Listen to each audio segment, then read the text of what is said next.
I'm excited to share with you one of my best friends of over 20 years. She's an engineer, now turned business manager, a woman who has surmounted numerous challenges to get to the place that she is now.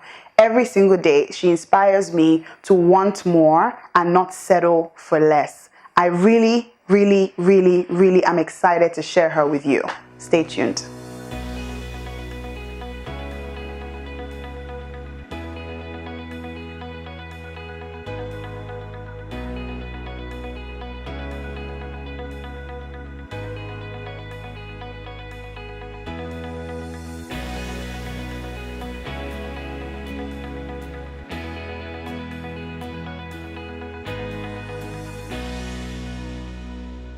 Welcome to viSHEbility, a show that spotlights and celebrates the successes of women of color in the UK. I am super excited to have on my sofa today one of my best friends from over 20. Literally, I shared a cubicle with her when we were in high school in GSS 1. I don't know what that translates to in this country, but... Year 7. Year 7? That's how long I have known this chick. So I'm really excited to share her with you, and then I can take her back at the end. But Busola Banjo, welcome to viSHEbility. Thank you so much, So excited to have you here. Okay. So there's a lot I know about you, but there's a lot that everyone else doesn't know. So I think I'll just start with a very open-ended question. Tell us a little bit about yourself. Okay.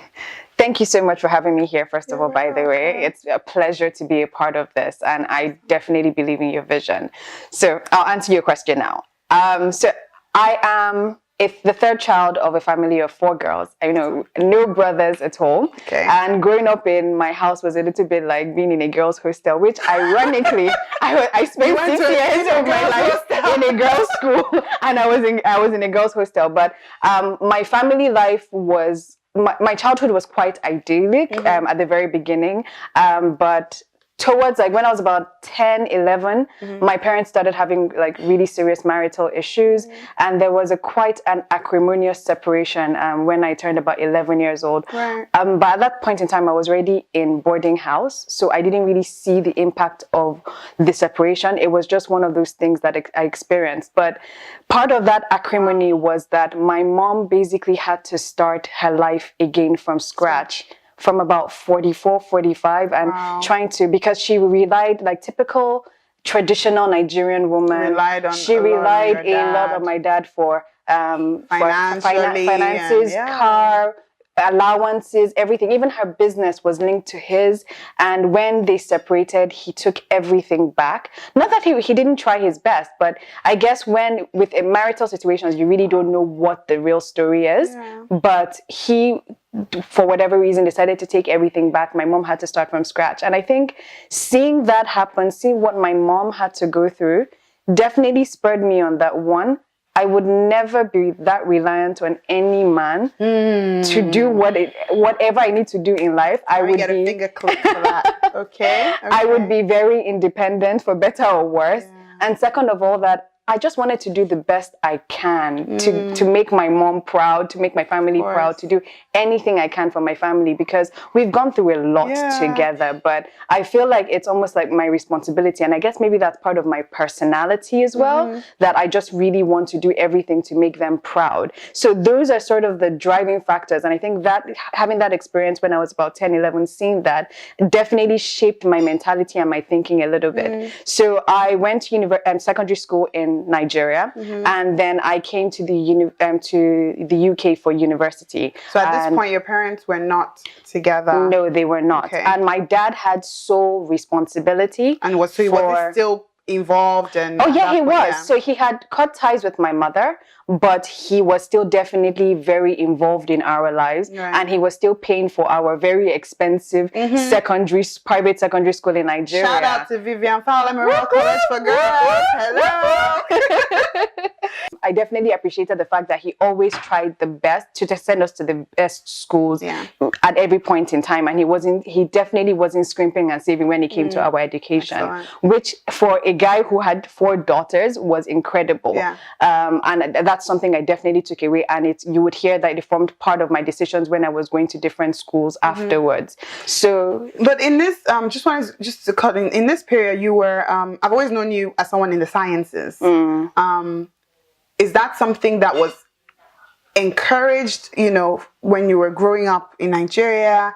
Did you feel like you were, you had support, you had people around you who were also studying sciences? I mean, it was a full class from what I remember. In fact, there was A1 and A2, if I remember correctly. Right? Yeah, So there was right. enough. There was enough of like people, girls going into. And then I think about that, and then I think about how the numbers dwindle so materially when you then get to like university level.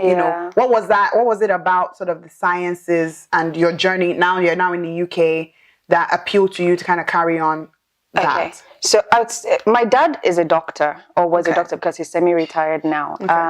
So I always had exposure to sciences, and at some point I actually wanted to be a doctor because you emulate the people in your life, right? So, but he actually talked me out of being a doctor. Interesting. He said, "Don't do medicine; it's not worth it." Wow. And when he said that, I was like, okay, but I was good at maths. I was good at the biology. Good at a lot of things. Thank you. Nice of you to say. So, but he discouraged me from doing medicine, and it's like, okay, what else could I do with maths and science? And I was like, engineering. Okay. Okay, so it was a question of elimination. Exactly. So you never considered like anything else, like in the arts or no? It was not even at the back of my mind. Okay, so now fast forward, you are in uni. You've left Nigeria. You've come. You're stuck on your maths. You're stuck on your engineering. You want to do this.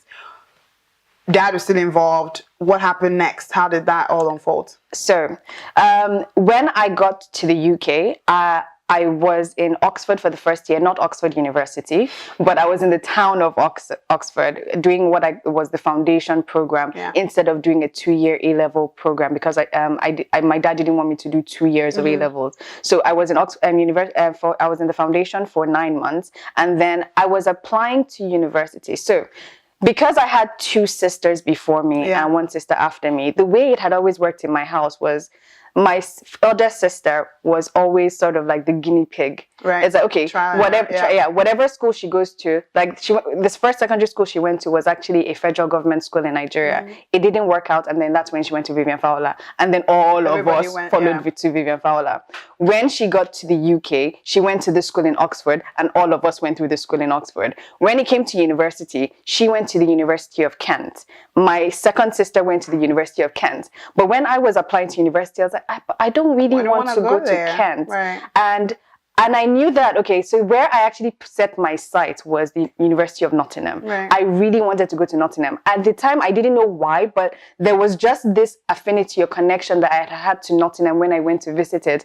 And I had a cousin there already. I really liked the space. Plus, I heard it was a party school at the time. That was priority in my mind. But it's funny how God worked things out, honestly. But for me, I really wanted to go to Nottingham. But then I knew that my dad would not be able to afford to send me to Nottingham, because it was about $3,000 more expensive than Kent. Wow. So I started looking at scholarship opportunities, and I found them. Interesting. So scholarships. Was that an easy process for you to go through? I guess the idea of, okay, there's a scholarship available, let me just apply. Was it as easy as that, or did you have to psych yourself up to do it? Honestly, you know what? I look back now, and I don't know what boldness or confidence that I had that made me do that. All I knew was that I did not want to go to Kent, and I wanted to go to Nottingham. So you had to even it out, I needed to find a way. I had to search out this opportunity. I found a scholarship that Nottingham was offering, which was 50% off the tuition rate of an international student, which is like £5,000 a year off. Yeah. And Kent was 8,000. So it made so much sense. If I applied for the scholarship, then there would be no question about me going to Nottingham over Kent. And God so good, I actually got the scholarship after I applied. It was not a painful process. It wasn't even an academic scholarship. I had to write a few essays, and that was pretty much it. So are there scholarships generally available? Like, what, was there a specific area in the scholarship you had to apply to, like women of color, engineers? Is there a specific kind of scholarship you had to apply to? Actually, it was a scholarship for Commonwealth countries. Right, got it. So they had a few, because you know what?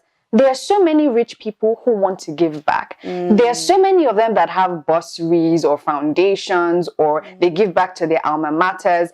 You just have to go and find and search those opportunities. Yeah. Because every school, they wouldn't display it or they wouldn't advertise it so openly. But every school has some sort of scholarship or bursary or fund that they have that can actually make things cheaper for students to go into. But what is the best place to find that information, like the website or? Yeah. Okay. So sometimes it's the website, sometimes it's just a random Google search even. Right. It's like, because sometimes all the scholarships or bursaries are not affiliated with the universities. You could have a completely different independent foundation that wants to sponsor you anyway, but you just have to search. Search on the school website as the starting point, but also search externally for what bursaries are available from government, from private entities, from corporations. See what is out there and apply. You have to be in it to win it. You cannot expect a miracle without doing something in the natural. Say it again. I can't even remember what I said. You have to be in it to win it. You have to be in it to win it. Definitely. Because you can't be praying to God for a miracle, for a change, or for funding. And you have to do something in the natural. I'm a big believer that you have to do something for God to put the super on the natural. Come on. So I'm a Christian. So I believe in God. I believe in God. I believe in Jesus.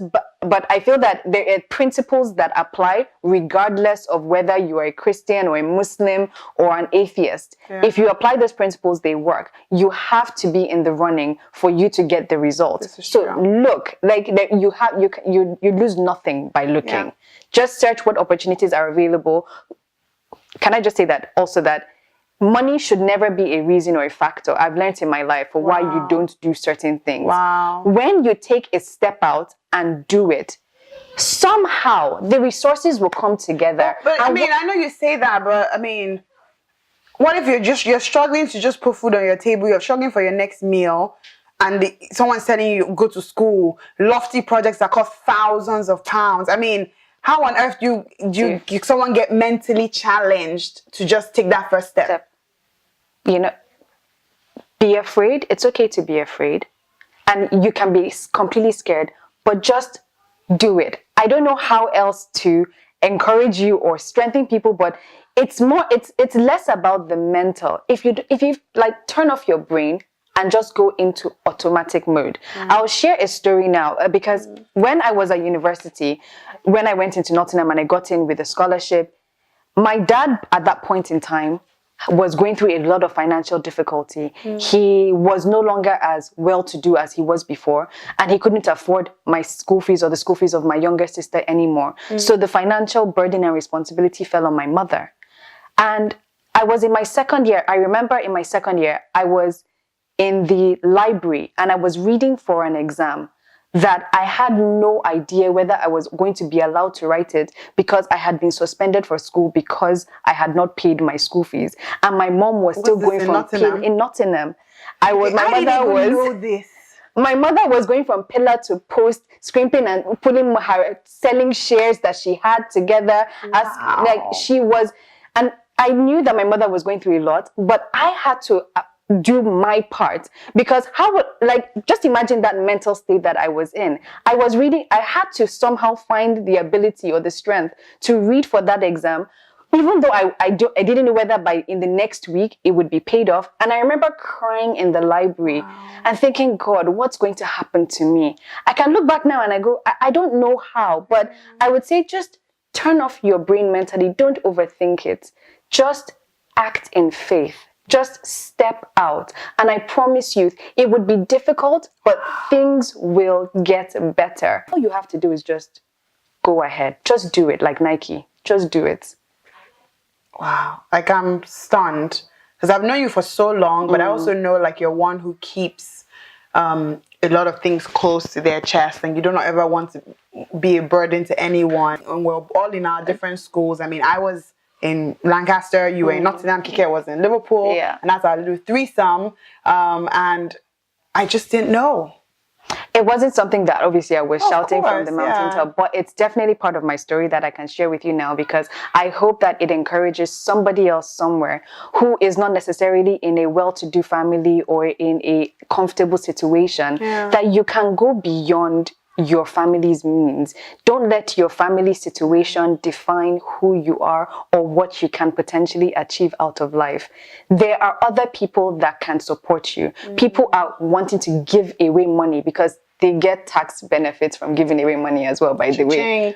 But just look at, when you step out and you look, you might not necessarily get everything you apply for, but at least you're trying. And that is the most important thing. If you try and nothing in life goes your way, then you can give up. But I would hope to our viewers, come on. I would hope that your effort will be rewarded with success, but you have to try. And I know that there are a lot of challenges along the way, but you just have to keep going. Yeah. So you're in school and all of this is going on. Did you have time to start thinking about your life after school? I did. So it's funny how I can look back and things kind of lined up, because after my second year and I was suspended 3 times at 3 different times during that second year because my mother was paying per term, and every time she was late, they would suspend me. So before I went to the 3rd year of my course, I studied electrical and electronic engineering, by the way. By the time I got to the 3rd year of my course, I realized that I needed to give my mom a break of about a year to sort of put her finances in order so that the same thing did not happen in my 3rd year. So I actually went to do work experience. Yes, I remember for 1 year. I worked in a steel manufacturing plant in Port Talbot in Wales. And that was the first time so the reason I went into that job was not necessarily because I was thinking, I need work experience by the time I graduate. No, it was literally my family situation that made me feel like, okay, let me give my mom time to actually put her resources together. And then that was when I went in, and I didn't really like that job. I really did not enjoy it.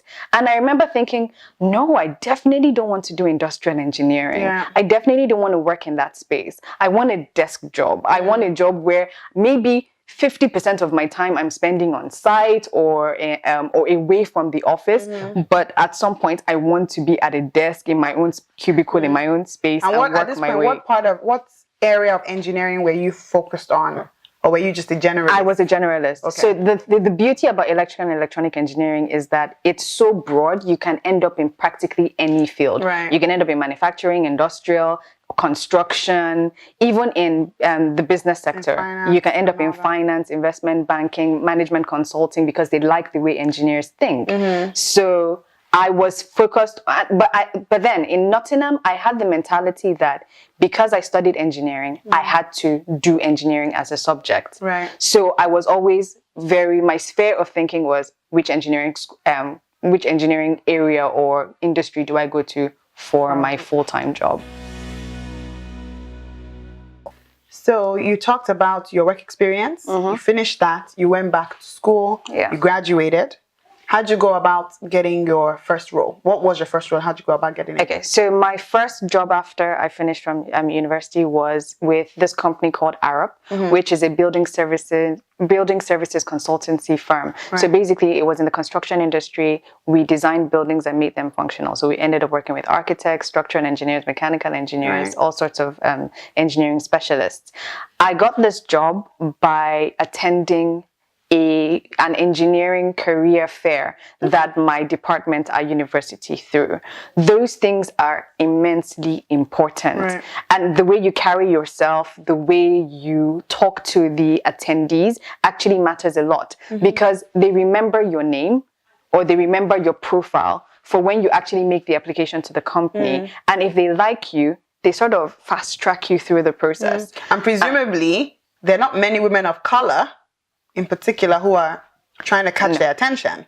So this works in your favor, right? I think one of the things that people always, when we talk about sometimes gender and race, is always in negative. Whereas I always think It's a positive. It's a positive because the fact is that if you are bringing your heat, people don't forget you because there are not many of you out there. Yeah. There are not many of you. So even if nobody remembers your name, they'll at least in there, they might not say it, but they might mentally think, oh, that black girl, or that black boy, because there's just not many, right? No, and it's not in my experience so far, it has always worked in my favor. I can say that there is no opportunity that I tried in the 6 years that I was at Arab that I did not get. Wow. And I think that was a factor of my diversity, because that was when everybody was becoming a bit woke about diversity. It opened so many doors for me because there weren't many people who looked like me. Yeah. So, like whether I was... So there was actually somebody that told me when I got my job at Arab, because he was a PhD student and he was looking for jobs. And he said, oh, it would be easy for you because you tick 2 diversity boxes. You are black and you're a female engineer. Yeah. And I was hurt by that statement, actually. But then you actually said something to me and you were like, babe, that could have gotten you in. It didn't keep you there. Yeah. It is my competence and my capabilities that kept me there and allowed me to progress into the to the point where I was able to go and do another course or change career direction. So I definitely remember get that. your friend that can tell you, I can give you good advice, like I just gave my girl. Yeah. But you know, yeah, I mean, absolutely, I still stand by that. Yeah. Because there are lots of things that can get you in. We will never know what gets us into a place. Yeah. Same way the white guy down the road, actually, he would never know whether it's, you know, it's his grades, his eloquence, his love of football, or his love of soccer or whatever that gets him into the, but something, end of the day, I always say to people hire and promote who they like. So there's something about you that made them like you. Yeah. And it may not be the fact that you're super smart or you went to this, it may just be affinity. Cambridge alum hire Cambridge alum. Yeah. Where we as people of color maybe are at slightly disadvantaged is that there are not many senior people of color where you can automatically come in and you can say, oh, I vibe with this person because we're at least at the same race or we're the same gender. So this is where we have the issue. But what I do feel, and I've experienced that at least in my career as well, is people don't forget you. They're not many. So if I walk into your room, I'm always, for the most part, the only black girl in the room. Yep. The only female in the room. It's always that. And which means that when I come, I can bring the heat. I bring the heat, I make sense, and everybody automatically respects you more for it. And they remember it. Yeah. They remember it's not just, I'm not just the blonde girl or the, you know, no shade to blonde girls, but I'm just not the blonde girl or the white girl. I'm that particular girl. Yeah, and it's that black girl, but in a positive context. Yeah. They remember you. Just like, it's, you know, I remember her name for that. Exactly. For sure. Yeah. But how I got my graduate job was because at that fair that I was that I attended, I spoke to the recruiting officer of Arab at that time, and I had spoken to him. I asked my questions, and then I went around the fair, and then I had a few more questions in my head that I hadn't actually thought about. So I went back to him and he was so impressed about the fact that you came back, you wanted to learn more. That even when I went to Arab for the interview, he didn't necessarily, I don't think that the interview went that great, but because he saw that I was curious or passionate, he, I think, fast-tracked me through, and that was how I got the job in the first instance. Amazing. Yeah. Amazing. So you worked at Arab 6 years on, you made a fairly recent change in your career completely. Tell us a little bit about that. So after 6-7 years, because I went to another company for 1 year after Arab, I realized that even though I liked being an engineer, it wasn't what I was passionate about. And I looked at the people I was working with, the senior people in my company, and I didn't want to do their jobs. And I realized that wasn't for me. But at the time, because I had started I started being promoted from just being a technical engineer to more project management and being responsible for more than just the electrical design to more holistic design packages. I realized that I enjoyed that, and it's like, okay, what else could I potentially do? So I started doing research on project management courses, engineering management, anything that had management in the title. I was looking at it, I was looking for it. Until, it's so funny, around that same time I was looking for a change, everybody around me seemed to be talking about doing MBAs. My boyfriend at the time was talking about doing an MBA. My closest friend in the office was talking about doing an MBA. Another guy in my church was talking about doing an MBA. And I was like, what is this big deal about this MBA? So it got you thinking about it. So I actually attended, so I went, Google is my best friend. Again. This is probably like the, I don't know, upteenth time we've heard this on this show. Google literally changes lives. It does. Google is like my dog, man. I went on Google, typed MBA fairs. I found this QS fair that I attended. It was somewhere in central London. A lot of MBA schools went there, and I was able to hear firsthand about people's experiences, what they were able to, and more importantly, what they were able to do after the MBA. And it just completely expanded my thinking. So I went to Google again, top 10 MBA schools in the world, because I knew that I wanted an education and a network. I narrowed it down to Europe because I didn't want to go to the US for 2 years. The European program was 1 year. I applied to the INSEAD Business School, got so good, I got scholarships to support that as well. And and then afterwards. So second time running in your career now, in your time where you've applied and received scholarships. And dare I say, and this is one thing that I think I've said to you, that I feel like the courage, having gone through getting a scholarship to study many years ago in Nottingham, I think somewhere subconsciously, again, is another driver for you that, when you were thinking about doing scholarships now, and you've talked very eloquently about don't let money and finances be the reason why you don't try something out. There are obviously very many more options. So I'm not going to have us talk about all of that again. But that's super impressive. So now what are you doing after post MBA? You've traveled, you've done a lot of things, you've done amazing MBA. I'm really, really jealous. But okay, so you've done all of that. Where are you now? So I am currently working with Siemens. It's a German engineering company. I joined a rotational development program they have that is called the CEO Asterix program, because it stands for Chief Executive Opportunity, not Chief Executive Officer. No, but it gives it's a fast track program to leadership within the Siemens organization.